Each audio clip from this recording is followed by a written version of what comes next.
Good afternoon to each and everyone, especially to you, Madam. Today, I am going to report about the primitive roots in indices, the order of an integer modulo n, presented by yours truly, Christian A. Flores. Alright, in view of Euler's theorem, we know that the a raised to phi of n is congruent to 1 with n, whenever GCD of a and n, the two integers, is equal to 1. Yet, there are often powers smaller than a raised to phi of n that are congruent to 1 modulo n. This prompts the following definition. Definition 8.1, that n is greater than 1 and GCD of two integers a and n is equal to 1. The order of a modulo n in Euler terminology, the exponent to which a belongs to modulo n, is the smallest positive integer a such that a raised to k is congruent to 1 mod n. Here in definition 8.1, there are two conditions. First, in order to find the order of modulo n, these two conditions must satisfy.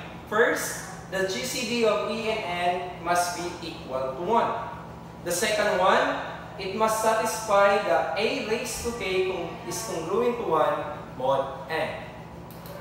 Alright, so before we proceed to an example for this definition 8.1, we have to have a review in how to get the remainder of this theorem. Alright, so the rule in modular arithmetic. If a number a is smaller than n, the result of a mod n is simply a, because it cannot be divided by n. Again, if a is less than or smaller than n, then a is congruent to a mod n because a cannot be divided by n. Example, 3 is congruent to 3 mod 5. We all know that 3 is less than 5, therefore the remainder is simply 3, which is our a. Another example, 5 is congruent to 5 mod 7. And we all know that 5 is less than or smaller than 7. And 5 cannot be divided by 7. Therefore, the remainder will be our a, which is 5. Alright, I hope it is clear to all of us. Alright, in definition 8.1, again, it must satisfy the first and second condition. The first condition is the GCD of two integers a and n must be equal to 1. Right? The order of modulo n. Example, consider the successive powers of 2 modulo 7. For these modulus, we obtain the congruences. Right? The GCD of 2, which is our a, and 7, which is our n. And we all know that 2 and 7 is relatively prime to each other. Therefore, their GCD is equal to 1. Alright, the first condition is already satisfied. Now, we're going to check the second condition. A raised to k is congruent to 1 mod n. And we're going to find k here, which is the smallest positive integer that will satisfy this condition. And we all know, we already checked this one, that the GCD of 2 and 7 is equal to 1. We're going to check an experiment. We are going to test from 1 until a number, or we're going to find the k, which is we're going to raise the a, which is 2, to a number that the result or the remainder will be equal to 1. Okay, let us check 2, erase natin ng 1, okay? 2 raised to 1 is congruent to 2 mod 7, because 2 is equal to 2, and 2 is less than 7, therefore the remainder is 7. 2 raised to 2, 2 squared, that's 4. And we all know that 4 is less than 7. Therefore, the remainder is simply 4. 2 raised to 3 is equal to 8. 8 divided by 7, there is a remainder 1. We all know that this condition is already satisfied, but we are going to continue the process. Now, we're going to raise the 2, which is our a, into 4. 2 raised to 4, that's 16. 16 divided by 7, there is a remainder 2. 2 raised to 5, that's 32. 32 divided by 7, there is a remainder 4. 2 raised to 6 is equal to 64. 64 divided by 7, there is a remainder 1. As you can see, that there is a sequence or a pattern in the remainders. If our A here, 2, we're going to raise it by 1, 2, and 3, there is a remainder 2, 4, and 1. If we're going to continue the process, we're going to raise the 2 and 4, 5, 6, there is also a remainder 2, 4, 1. If we're going still to continue the process from 7, 8, 9, okay, the sequence for the remainders is always 2, 4, 1. Alright, here in definition 8.1, the order to find the order of modulo n, it is the smallest positive integer a such that a raised to k is congruent to 1 mod n. So here in our example, the smallest positive integer such that a raised to k is congruent to 1 mod n is 3. Therefore, the integer 2 has order 3 modulo 7. I hope it is clear to all of us.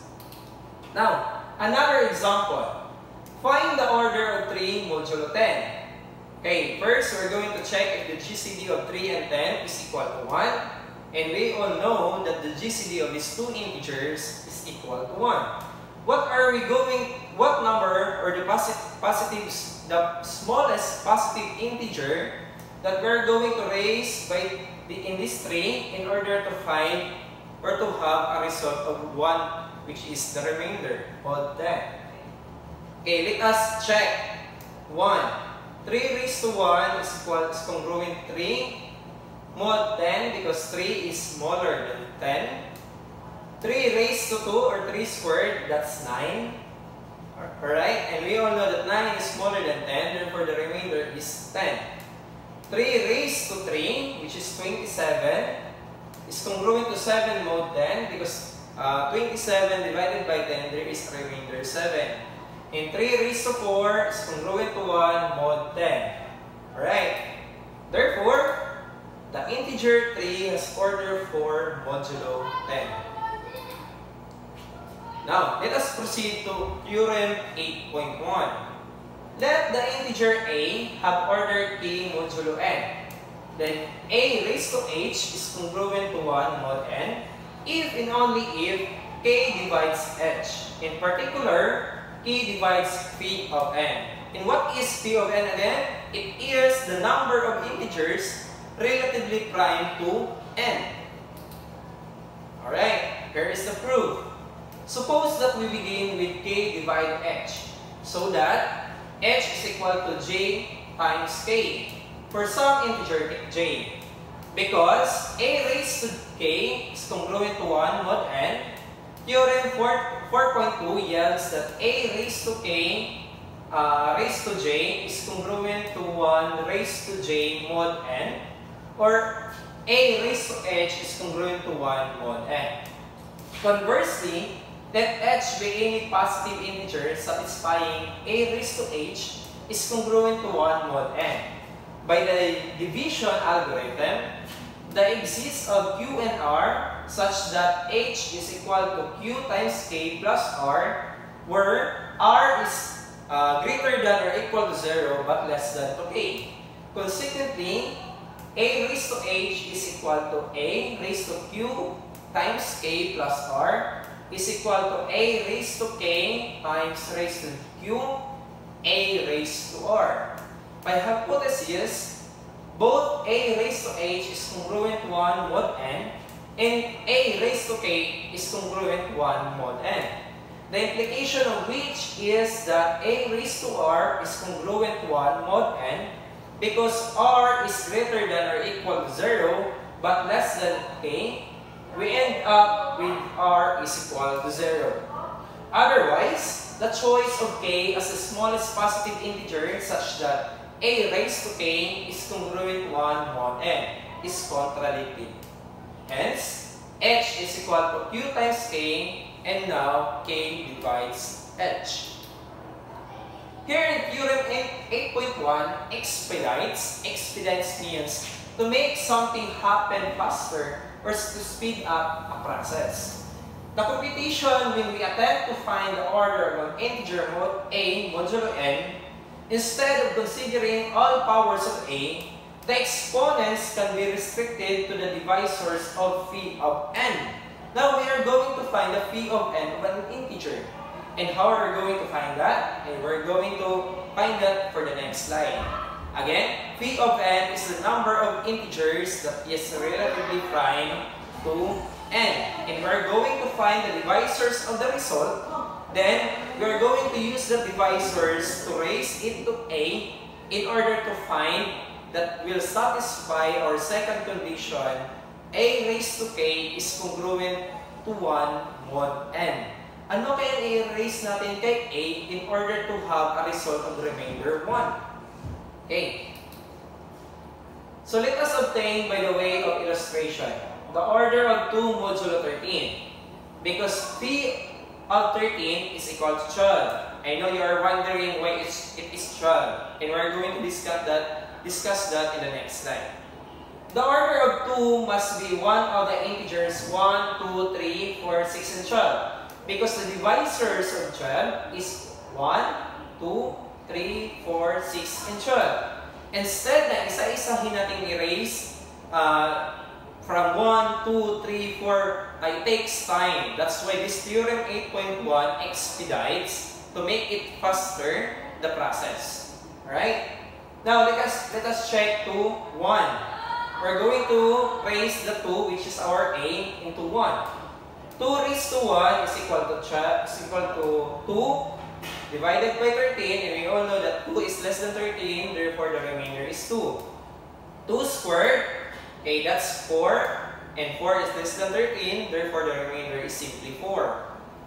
2 raised to 3, 2 cubed, is congruent to 8 mod 13, because 2 cubed is 8, and 8 is less than 13. Alright? 2 raised to 4 is congruent 3 mod 13. 2 raised to 6 is congruent 12 mod 13. And the last one is 2 raised to 12 is congruent 1 mod 13. Therefore, we already have this condition na nasatisfy na po siya. And what is our smallest positive integer here that have a remainder 1? It is 12. Again, this theorem 8.1 expedites, or the process becomes faster by restricting the exponents, here the 1, 2, 3, 4, 6, and 12, in the phi of 13, which is 12, restricting it by the divisors of 12. Alright? So, imbis na mag-raise tayo ng 1, 2, 3, 4, 5, 7, 8, 9, 10, 11, 12, it takes time. So that's why this theorem 8.1 really helps to find the order of modulo n. Alright? The integer 2 has order 12, modulo 13. Theorem 8.1. Alright? So here is the explanation why is phi of 13 is equal to 12. Alright? If n is a prime number, then phi of n is equal to n minus 1. Here in our example kanina, the phi of 13, we all know that 13 is a prime number. Therefore, 13 minus 1, that's 12. Right? If n is even number, phi of n, it is equals to n times 1 minus 1 over the prime factors of n times 1 minus 1 over p sub 2. For all distinct prime factors, p sub 1, p sub 2 of n. Example here, n is equal to 98, and we all know that 98 is an even number. 98, the prime factorization of 98 is 2 times 7 squared, right? Phi of 98 is equal to 98 using the formula, the Euler's total function formula. 98 times 1 minus 1 over 2, one of the prime factors of 98, times 1 minus 1 over 7. Alright? Phi of 98 is equal to 98 times 1 minus 1 half is equal to 1 half. 1 minus 1 over 7 is equal to 6 over 7. We are going to multiply this one. The result is 42. Therefore, okay, let us use this example. 42 to find the order of modulo n. Find the order of 5 modulo 98.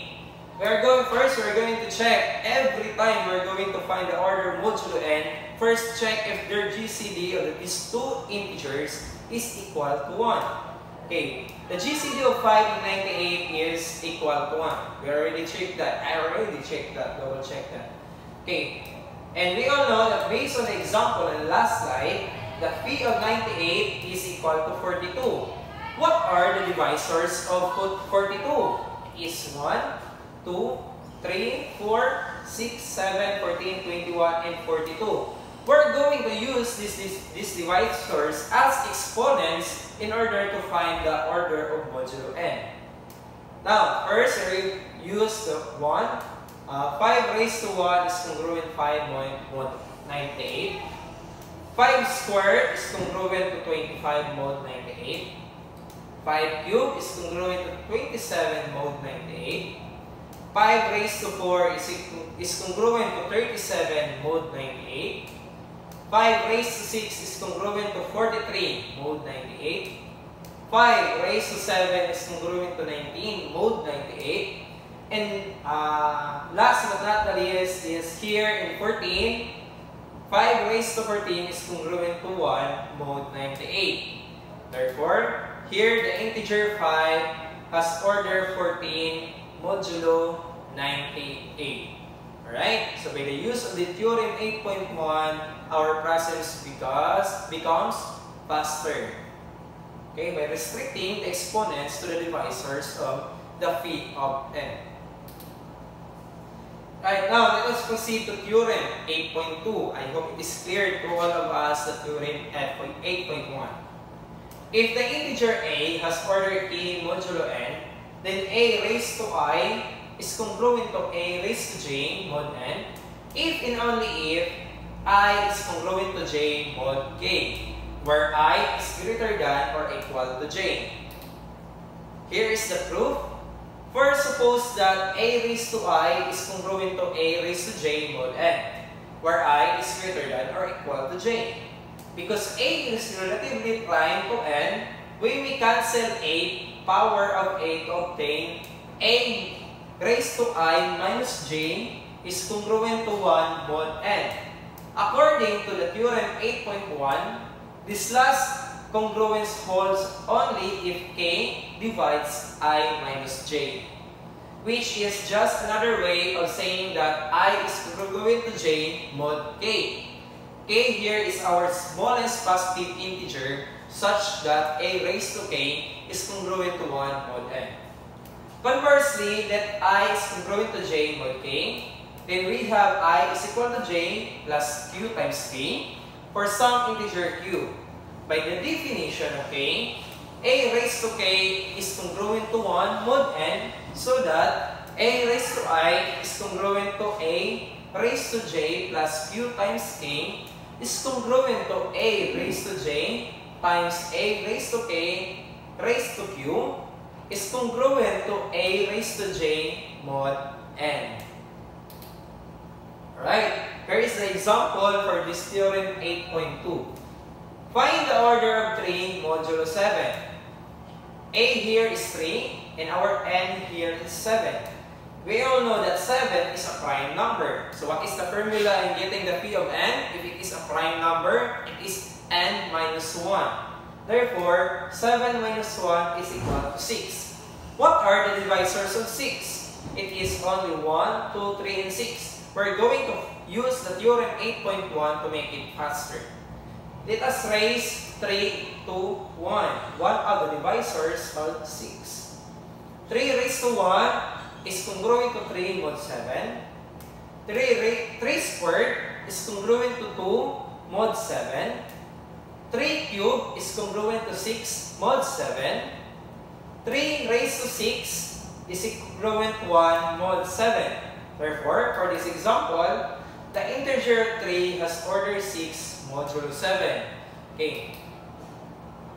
Let us verify that 3 raised to I is congruent to 3 raised to j mod 7 if I is congruent to j mod 6. 6 here is our order or the smallest positive integer k such that a raised to k is congruent to 1 mod n. It is our smallest positive integer k. Okay, now let us let I is equal to 8 and j is equal to 2. Compute I minus j. It is 8 minus 2. It is equal 6, which is divisible by k, which is 6. Sir, it is okay to let any numbers for this I and j? Yes, indeed, it is okay. As long as I is greater than to j and the difference of I and j is divisible by k. Alright? I hope it is clear. So, I is congruent to j mod 6. It has test 3 raised to I mod 7. I here is equal to 8. 3 raised to 8 is congruent to mod 7. And 3 raised to j mod 7, our j here is 2. 3 squared is congruent to mod 7. As you can see that we have the same remainder. Alright. So since 3 raised to 8 is congruent to 3 squared mod 7, the theorem holds. This theorem 8.2. Another example. Same example pa rin, but we have different I and j. I is equal to 15 and j is equal to 3. I minus j, that's 15 minus 3 is 12. And we all know that 12 is divisible by k, which is 6, the smallest positive integer. So I is congruent to j mod 6. Let us test. I here is 15. 3 raised to 15 is congruent 6 mod 7. I already checked that before I put it in my slides. 3 raised to j mod 7. Our j here is 3. 3 cubed is congruent 6 mod 7.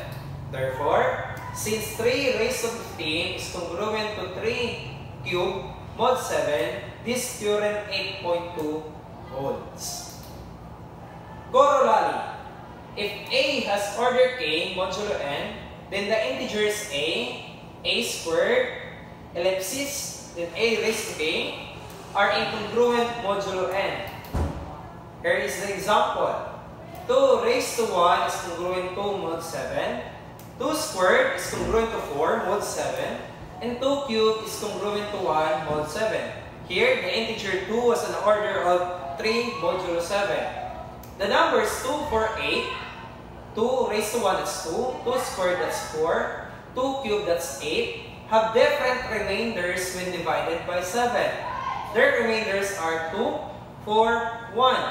Therefore, the remainders 2, 4, and 1 are incongruent modulo 7, meaning none of them are congruent to each other modulo 7. Therefore, this corollary states that the remainders of the order of modulo n is incongruent to each other. Never po na maging congruent sila, na maging same sila ng remainder. Alright, I hope it is clear to all of us. I think that's my last slide for my reporting. I hope you get some knowledge and you understand my reporting. Thank you so much, Madam. Thank you so much. And belated happy birthday po.